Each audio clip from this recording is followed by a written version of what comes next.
नमस्कार दोस्तों, स्वागत है आपका हिंदी भाषा के इस अंक में। दोस्तों, आज हम बात करेंगे प्रेमचंद के गर्दिश के दिनों की।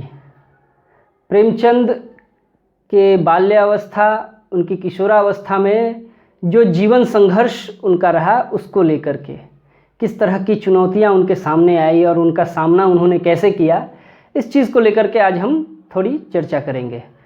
तो प्रेमचंद हिंदुस्तान के प्रिय लेखकों में से अन्यतम स्थान रखते हैं हमारे हृदय में। न केवल उनके उपन्यासों और कहानियों के कारण, वरन हंस जैसी महत्वपूर्ण पत्रिका के प्रकाशन के लिए, उसके संपादन के लिए भी वे लाखों करोड़ों लोगों के प्रेरणा स्रोत हमेशा बने रहेंगे।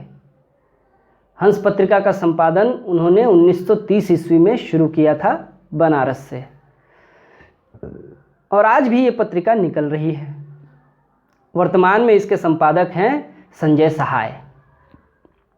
दोस्तों, प्रेमचंद गांव और शहर दोनों को अपनी रचनाओं में स्थान देते हैं, किंतु गांव के परिवेश, गांव के लोगों के आचरण व्यवहार, उनके मानसिक बनावट, उनकी उथल पुथल अंतर विरोधों का चित्रण करने में अन्यतम है। भारतवर्ष को गांव का देश कहा जाता है। भले ही औद्योगिकरण के बाद इसमें बहुत से परिवर्तन आए हों, औद्योगिकरण ने बहुत प्रभावित किया हो, और विशेषकर आज़ादी के बाद से शहरीकरण की प्रक्रिया बहुत ही तेज़ हो गई है। गांव प्रभावित हुए हैं और हज़ारों गांवों का जो है शहरीकरण हुआ है। तो गांव में जो उनके गुण या गांव के जो विद्रूप हैं, गांव के लोगों के गुण और विद्रूपों को ढोने वाले जो चरित्र हैं गांव के, वे प्रेमचंद के कथा साहित्य में वास्तविक चरित्र के रूप में उभर कर आते हैं। जब प्रेमचंद अपनी कथा साहित्य में उन चरित्रों को उतारते हैं तो वे हमें सच्चे लगते हैं, क्योंकि उस तरह का परिवेश उस वक्त था। प्रेमचंद की रचनाओं में प्रेमचंद का युग बोलता है, और इन गांवों के अंतर विरोधों को, इसकी उथल पुथल को दर्ज करने वाले महान साहित्यकार थे प्रेमचंद। प्रेमचंद का जन्म, जैसे कि हम सब जानते हैं, 31 जुलाई 1880 ईस्वी को हुआ था बनारस के लम्ही नामक ग्राम में। उनका वास्तविक नाम धनपत राय रखा गया था, धनपत राय था वो नाम उनका, किंतु घर में सब उन्हें नवाब कहकर पुकारते थे। इसलिए जब उन्होंने उर्दू भाषा में लिखना शुरू किया तो इसी पुकार के नाम को उन्होंने अपना लेखकीय नाम बनाया। हालांकि वो नाम ज़्यादा दिनों तक उनका चला नहीं, और इसके पीछे के पूरा एक प्रसंग है, हम ज़्यादा उस पर बात आज नहीं करेंगे। बस इतना ही कहूँगा कि उन्होंने एक कहानी संग्रह प्रकाशित किया था, कहानियाँ लिखी थी उन्होंने, जिसका नाम था सोज़े वतन। उस संग्रह में 5 कहानियाँ थी। तो उनमें से 4 कहानियाँ ऐसी थी जिसके कारण अंग्रेज़ों को काफ़ी असुविधा हो रही थी, क्योंकि वे 4 कहानियाँ देशभक्ति और बलिदान की भावना, देश के प्रति बलिदान की भावना को जगाने वाली थी।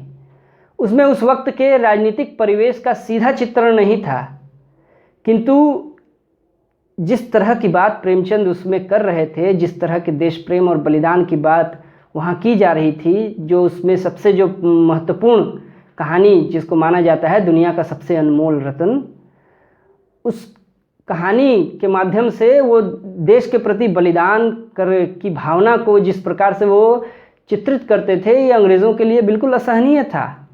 और उस वक्त इस तरह की रचना और किसी ने की भी नहीं थी।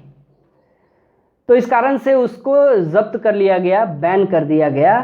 प्रेमचंद को बुलाया गया, उस समय जितनी भी प्रतियां उपलब्ध थी वहाँ सारी प्रतियों के साथ, और प्रेमचंद को मजबूर किया गया कि वो अपने हाथों से अपनी कहानी संग्रहों को आग लगा दें, और लगाया उन्होंने। इस तरह से उनका नाम छूट गया। ये संक्षेप में रही घटना। तो उन्होंने वो नाम त्यागा, बाद में जाकर उनको प्रेमचंद नाम दिया। दया नारायण निगम ने एक संपादक थे वे। तो प्रेमचंद ने जीवन में कई सारी त्रासदियाँ झेली थी, बहुत सी त्रासदियाँ। हम सामान्य जीवन में भी देखते हैं, आम लोग भी बहुत सी त्रासदियाँ झेलते हैं। प्रेमचंद का जो जीवन है, उनके जीवन में जो त्रासदियाँ हैं वो कोई विशेष त्रासदी नहीं है, लाखों करोड़ों लोग उस त्रासदी को झेलते हैं। प्रेमचंद का साहित्य और प्रेमचंद का जीवन साधारण लोगों का जीवन है, लेकिन उन साधारण लोगों के जीवन के संघर्ष को भी प्रतिबिंबित करते हैं प्रेमचंद। तो उनके जीवन की कई सारी त्रासदियां हैं। पहली त्रासदी उन्हें तब भोगनी पड़ी जब वे केवल 7 वर्ष के थे। 7 वर्ष की अवस्था में उनकी माता का देहांत हो गया। 7 वर्ष में ही वे मातृविहीन हो गए और उनके पिताजी ने कुछ ही समय बाद दूसरी शादी कर ली। तो जो उनकी सौतेली माँ आई थी, उनका व्यवहार प्रेमचंद के प्रति अच्छा नहीं था।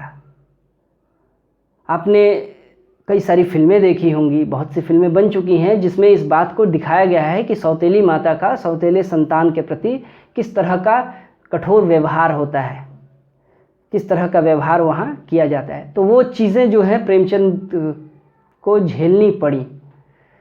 इतने पर ही नहीं रुका, जब वे मात्र 15 वर्ष के हुए तब उनकी शादी भी कर दी गई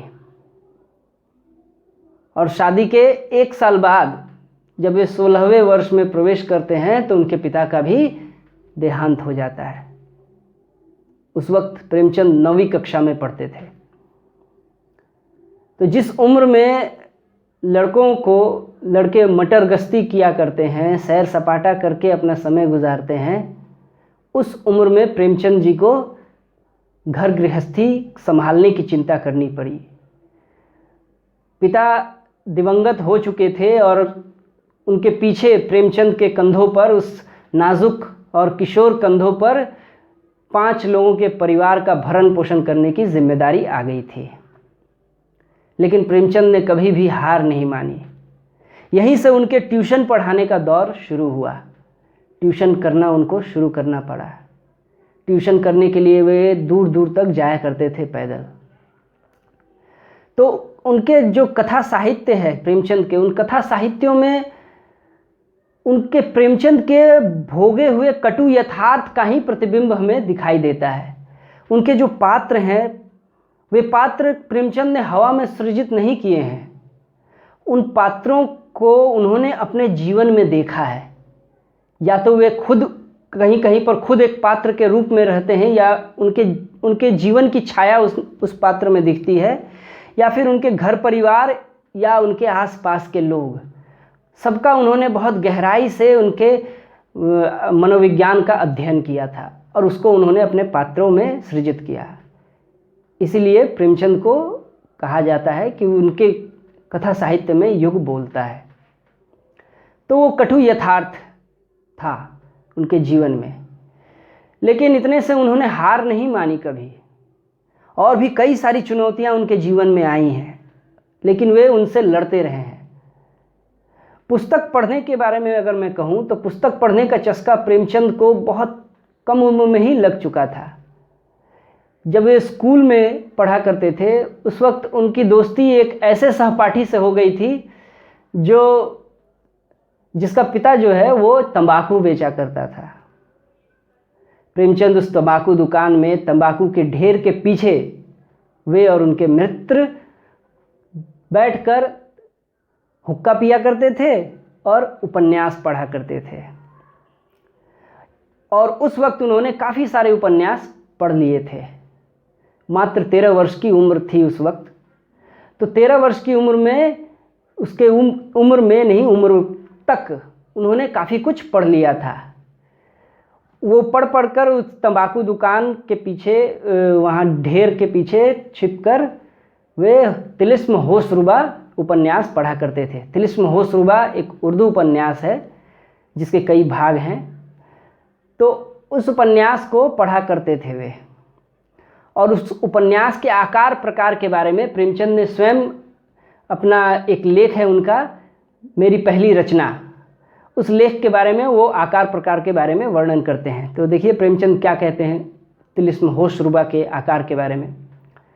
प्रेमचंद कहते हैं कि उस वक्त तक जब वो पढ़ा करते थे, उस वक्त ये उपन्यास तिलिस्म होशरुबा, तो उस वक्त तक तिलिस्म होशरुबा के 17 भाग निकल चुके थे, 17 भाग, और प्रत्येक भाग बड़े सुपर रॉयल आकार के 2-2 पृष्ठ से कम ना होगा। और उसी उपन्यास के अलग अलग प्रसंगों पर 50 भाग निकल चुके थे। तो आप अनुमान लगाइए, सिर्फ तिलिस्म होशरुबा एक उपन्यास जिसके 17 भाग हैं और प्रत्येक भाग 2000 पृष्ठों का है, लगभग 2000 पृष्ठ, तो 34,000 पृष्ठ तो ऐसे ही हो गए सिर्फ इस उपन्यास के। इसके अलावा उन्होंने मौलाना शरर, मिर्ज़ा रुशवा, इन लोगों के उपन्यास और भी कुछ उस वक्त के प्रसिद्ध उर्दू उपन्यासकार थे, उन उपन्यासों को उन्होंने पढ़ लिया था उस छोटी सी उम्र में। पढ़ने का बड़ा चस्का था उनको, बड़ा शौक़ था। और एक और मैं प्रसंग बताऊं उनके पढ़ने का, तो पढ़ने का शौक़ था, तो और जो पढ़ेंगे कहाँ से पढ़ेंगे? वो मित्र चूँकि वो लाता था उपन्यास खरीद कर, और वो तंबाकू की दुकान के पीछे पढ़ा करते थे, लेकिन उतने भर से प्रेमचंद का काम नहीं चलने वाला था, उन्हें और भी पढ़ना था। तो एक पुस्तक विक्रेता थे वहाँ, तो वे उनकी दुकान पर जाया करते थे और पुस्तक लेकर हाथ में पढ़ा करते थे। जब पुस्तक विक्रेता ने यह ध्यान दिया इस बात को कि इस लड़के को पढ़ने का बहुत शौक़ है पुस्तकें, तो उन्होंने एक ऑफ़र रखा, एक प्रस्ताव सामने रखा कि तुम मेरे जो पूंजियाँ हैं, गाइड बुक्स हैं जो, इसको तुम अपने स्कूल में ले जाकर अगर तुम बेचोगे तो फिर यहाँ किताबें मुफ्त में पढ़ सकते हो। तो प्रेमचंद उस वक्त स्कूल के दिनों में कुंजियाँ बेचा करते थे, गाइड बुक्स बेचा करते थे स्कूल के अपने सहपाठियों को, और इसके बदले में उन्हें उपन्यास पढ़ने को मिलता था मुफ्त में। तो ये उनके पढ़ने की रुचि और लगन थी। तो जब वे 5 किलोमीटर दूर शहर में पढ़ने जाया करते थे, उस वक्त वो मतलब 10वीं कक्षा के पहले की बात है ये, तो उस समय तक उन्होंने ट्यूशन शुरू कर दिया था, क्योंकि जब 9वीं कक्षा में थे तभी उनके पिता का देहांत हो गया था। तो ट्यूशन कराना, पढ़ने जाना खुद, उसके बाद ट्यूशन कराना, और थक हार कर जब वो रात को घर आते थे तो कुप्पी जलाकर खुद अपनी पढ़ाई किया करते थे। कुप्पी कहते हैं एक पात्र होता है दिए की तरह, उसमें केरोसिन तेल भरकर उसको कपड़े की बत्ती बनाकर जलाते हैं। कुप्पी दिए की तरह इस्तेमाल किया जाता है।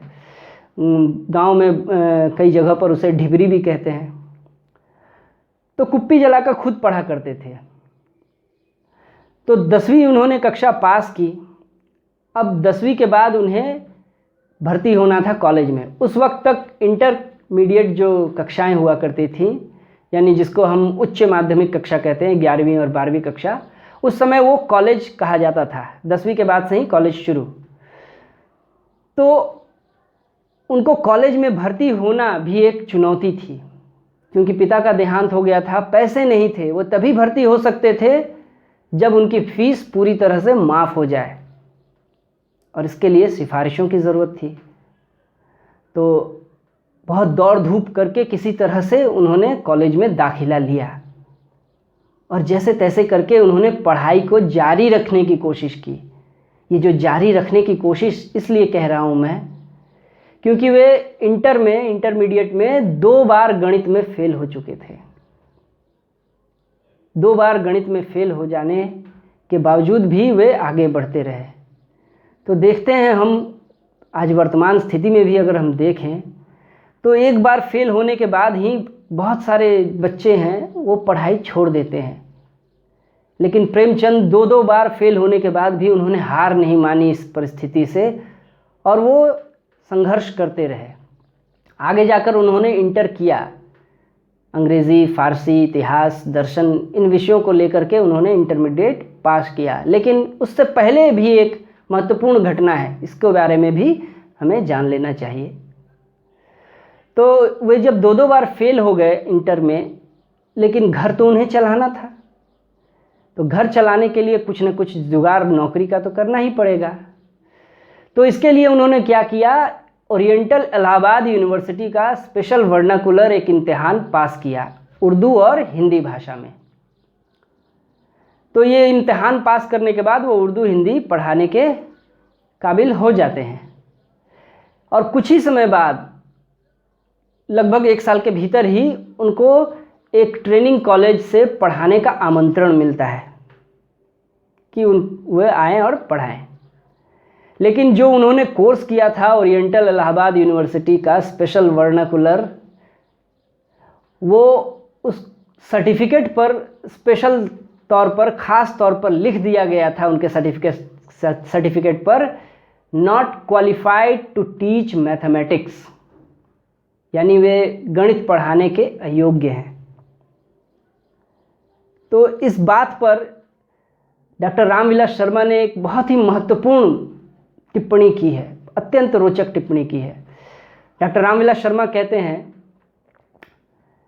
भले ही प्रेमचंद गणित पढ़ाने के योग्य न रहे हों, लेकिन हिंदुस्तान के समाज का बीज गणित उन्होंने अच्छी तरह से समझ लिया था और अपने उपन्यासों में बहुत सारे प्रश्न हल करने की तैयारी भी वे कर चुके थे। तो ये रामविलास शर्मा का मत है।